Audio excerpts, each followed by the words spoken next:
Hi, I'm Geek96Boolean10, and this is my drawing video. Recently I asked my watchers on DeviantArt whether they'd like to see a tutorial video of sorts, and the response was pretty good, so I decided I would document how I draw my next image. This particular one is Cassedie, my original character, and I wanted her to be doing something interesting, magical, and so I have these post-it notes that I use to draft. In general, I'll do 2 or 3. If nothing looks good to me, then I'll do 4, 5, 6.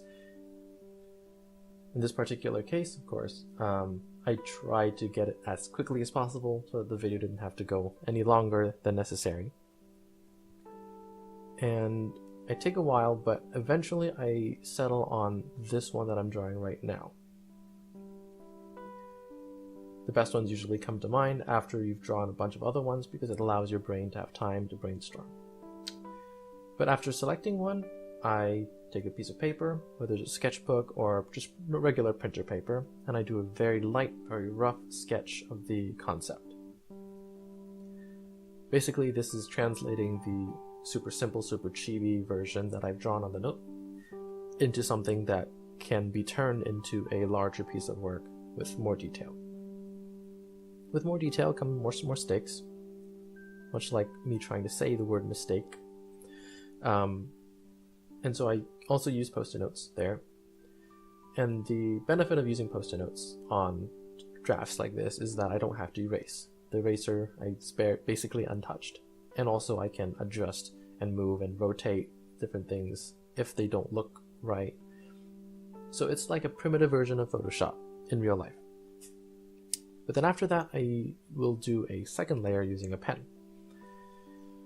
The pen lets me consolidate the finer details, all the little things that a pencil, especially my very blunt pencil, can't capture. I can add in little special effects that I want to make sure are included. For example, the button on her shirt, which maybe I didn't draw, the little hooks on the book holder, pages that are open and closed, and hands. Some people ask me about hands, and I'll get to that further when I start digitizing this image. But you can see that I also use the post-it note here.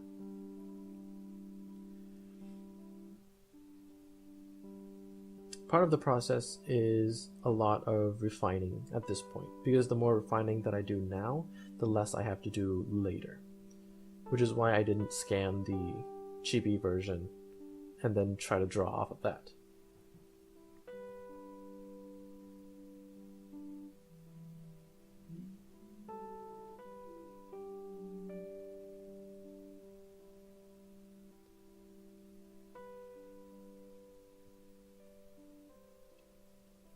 Now for the third layer, this is what I call a proportion check.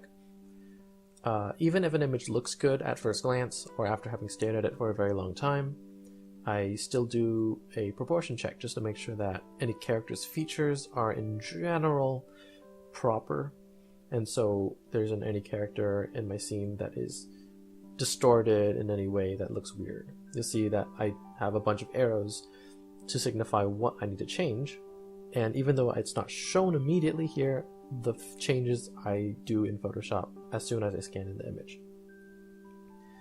And it's helpful that I do it physically because it's faster and I don't have to worry about getting a nice looking line in Photoshop or anything like that. A word on using Photoshop. Unlike Krita, which is the other drawing software that I use, there's no line smoothing, so you'll see that if you've watched my other drawing videos, I also mentioned this, I erase a lot. It's a lot of drawing, erase, draw, erase, and these are only lines. And it's because I like things to be in one stroke. And because I use a very solid brush, it tends to look really bad when you start doing the scratchy marks, or what some teachers call scratch drawing. It's not necessarily a bad habit. It works well when you are doing pencil on paper and you know what you're doing. But when it comes to digital, I find that it's a lot better if you keep the lines very clean, very neat, very crisp. And so I have to erase and undo a lot of lines in order to keep that effect.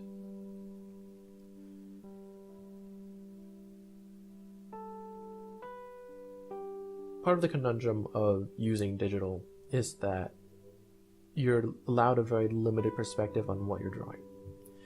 Pixel densities on screens today, especially just very standard laptop screens, they're not great.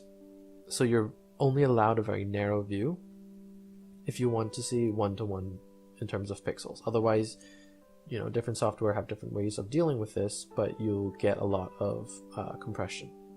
Photoshop doesn't look great when it's zoomed out because a lot of times you see artifacts.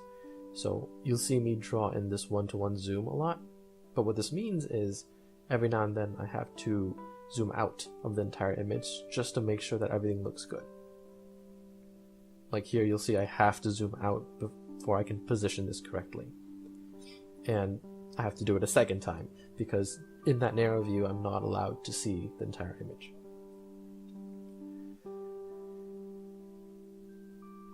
And having the ability to zoom also makes it really difficult to manage your level of detail, because you could go very detailed or not detailed at all. But it does allow you to do things like do that, where I fix her hat very easily. The shape basically just needed a couple of adjustments. And adjustments is a key word when it comes to me drawing. You'll see here I'm adjusting the eyes rather than redrawing them because I do like how I manage the thickness. Concerning eyes and anime, there are many types out there. I'm sure you've seen them. Mine tend to be a blend of various styles that I've seen over the years and have emulated. Nisekoi is a very big influence. I actually studied a lot of Naoshi Komi's eyes just so that I could learn to emulate that sort of effect because they look good. They don't look too moe or extremely exaggerated, but they do have that expression in them, and so that's what I try to do. That's where I got the little clip in of the eye, of the glare on the eye, and that's how I do the slightly elongated shape. I tend to avoid doing overly exaggerated eyes in general, so I don't do tons of flair and glamour in the eyes, no like bunches of sparks and bubbles and things like that. Just keep it simple, an iris with some shading in it, and then a pupil. Hands for this one took me a very long time, and I got quite frustrated at it. Perhaps you think that hands are easy for artists to do. They're not. In this particular one, I got lucky, and the third or the second version that I drew, I was happy with. It does help to look at your own hands for reference. So anytime you see me pause and not draw something, it's because I'm looking at my own hand. The right hand in particular caught me by surprise. The sketch I drew, it looked decent, so here you see me trying to copy that. Obviously it's looking really, really stressed. And so I was getting stressed, and so I decided I would cheat a little bit. And then I decided I wouldn't. Mainly because cheating turned out to be much more difficult than I expected.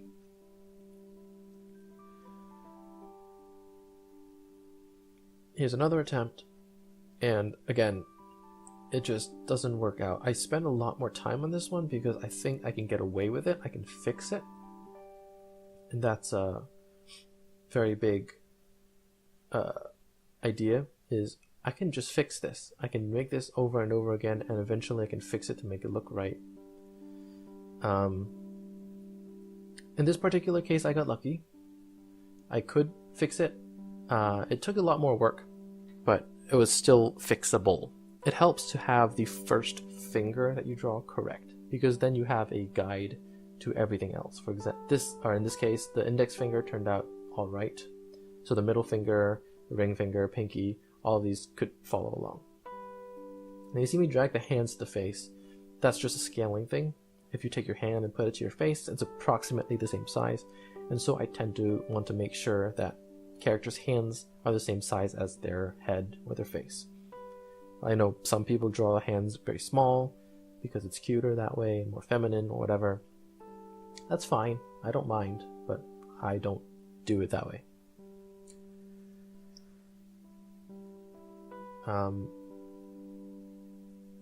I'm quite proud of the straight lines on the book here. If you ever struggle to draw straight lines, that's just something you need to practice. It's not an extremely difficult skill to acquire. Why did I say that weird? Acquire. It just takes a lot of practice to get that coordination going. And no, obviously I'm not perfect. I made a couple of mistakes with the angle and stuff, so the benefit of using digital is that I can fix it in post. But also what helps is visually having the object in your head. So here, if I couldn't express it in the sketches, it's because they were sketches, but I had you could say a 3D model of the item in my head. That holder, I knew what it would look like in my head. Another benefit of digital, of course, is you can retcon stuff, like this. Originally, the belt was actually the upper seam of the dress, but it looked kind of strange, and I didn't exactly want to make her shirt a t-shirt or something, and then she would have to show skin. So I just retconned a bag in there. This pot caused me quite a bit of grief, and you'll see in a bit why. I decided the image was a little squished, so I made the canvas bigger, I stretched the pot out, and then one thing I noticed is that the pot's lines now are very thick in comparison to everything else. So every now and then I'm tempted to use a tool to make my life easier, and in this case I tried using the circle tool. It didn't work out. I tried doing more lines, still didn't work out. So I tried the circle tool again.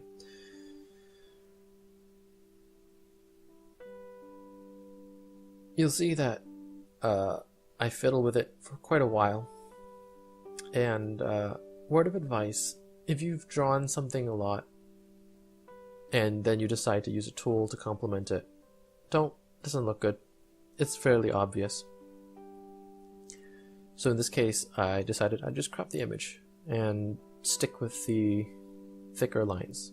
I mean, it is going to be a darker colored pot, so nobody's going to notice if there's a little bit of thickness to the lines. And it's going to be covered in the monster.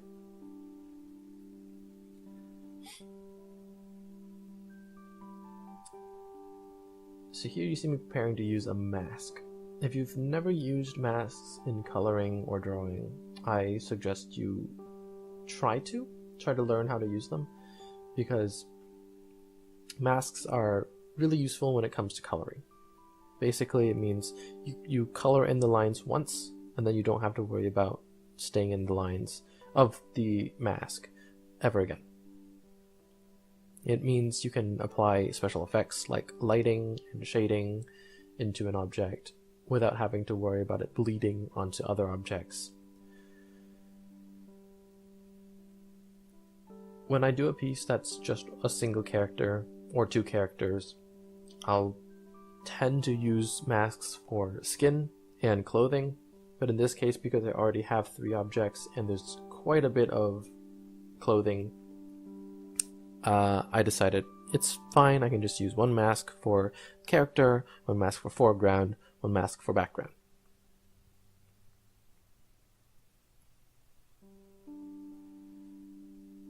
When I first started doing digital art, I certainly did not, or was not able to use the fill bucket tool, because at the time everybody starts off a little bit lazy.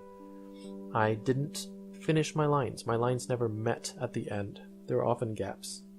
And sometimes the gaps were very large, sometimes they're in multiple places, especially on the hairline. But practice makes perfect, and eventually, I started actually closing all my lines so that I could have the benefit of using the paint fill tool. Another thing about masks is, like just now, you could see that I can very quickly figure out if I'm drawing or painting on the wrong layer. You can see that in my project I already have over 10 different layers, so painting on the wrong one causes a lot of grief later on when you're trying to do shading or transparency. Okay, so the monster. All I really have to say with the monster is find a good set of brushes. I cannot stress enough that if you found yourself a good set of brushes, that you can do a lot of things that you could not normally do. That, and also learn to use all the tools that are given to you by the software. In this case, I use the blend tool, which I don't normally get to use a lot, but it does help to get that very gooey, slimy, sticky effect on the mouth of the monster. I know a lot of artists out there use blending when they do painting, digital painting, and it works. It definitely looks good when they do it, but on a anime-y kind of drawing like this, using the blend tool overly much on shading and coloring and such doesn't look great in my opinion. I prefer the flatter, very obvious shadow and not shadow areas.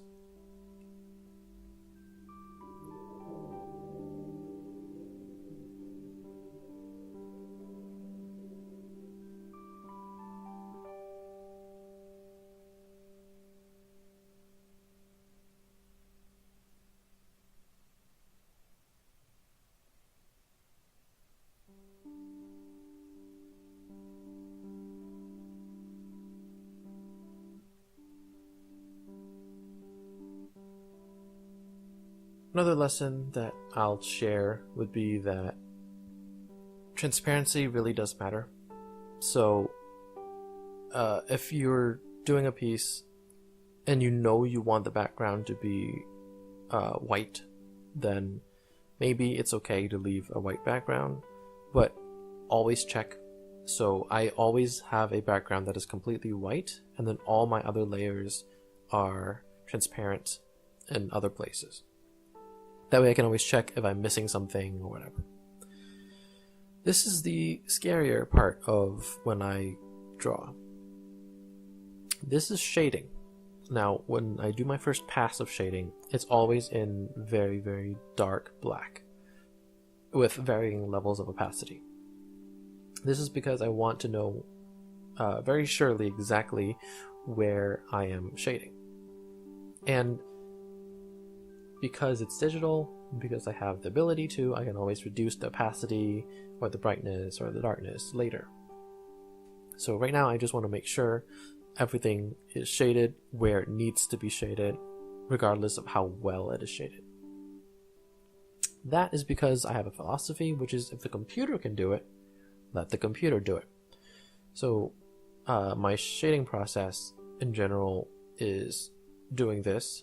Sometimes it's neater than other times, especially if I'm doing a simpler piece or a piece that doesn't really emphasize shadows or where shadows aren't important.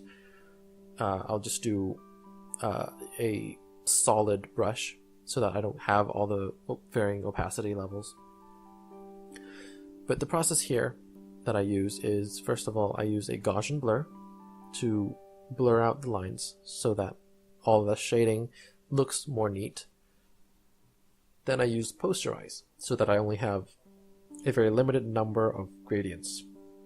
In this case I used 4, so there's black, dark gray, light gray, and white. Although white doesn't actually exist, it's actually, oh yes it does in this case, because posterize doesn't work with opacities. So posterize isn't something that I often use, because if I use a solid brush with most of my drawings that I do, there's no need to do a posterize because it's already black and white. But in this case, because I did a very sketchy first draft of the shadows and then I use a blur, I need to use posterize so that it doesn't look too smooth, and I keep that sort of anime feel to it. You see that I'm erasing the hand only here towards the end, and that's because I'm lazy and I don't want to have to re-erase everything if I decide later on to change the monster or whatever. Here I noticed a mistake that I made a while ago, which is that all the masks are set to multiply. And that works fine when your background is white, but it doesn't work if you have a colored background, so I had to make a mask for my background. Because my lines are closed, it's not difficult, but something to keep in mind when you're working with masks.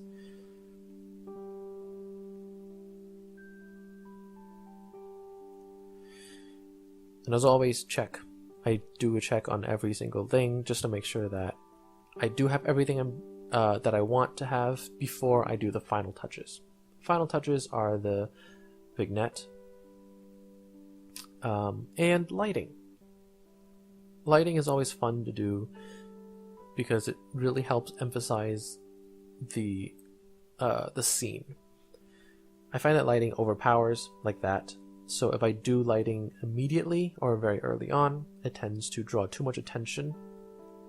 But having it at the really end is a really good way to have closure, because all the shadows, for example, in this piece are kind of off. They're not in an upper corner like we tend to expect them to be.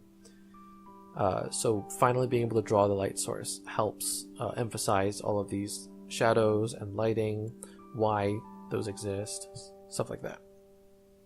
And again, because I use masks, I can very quickly draw those glares in her eyes without needing to figure out what layer it is on, or whether or not the light would affect it, or if I need to do something else or edit one thing or another.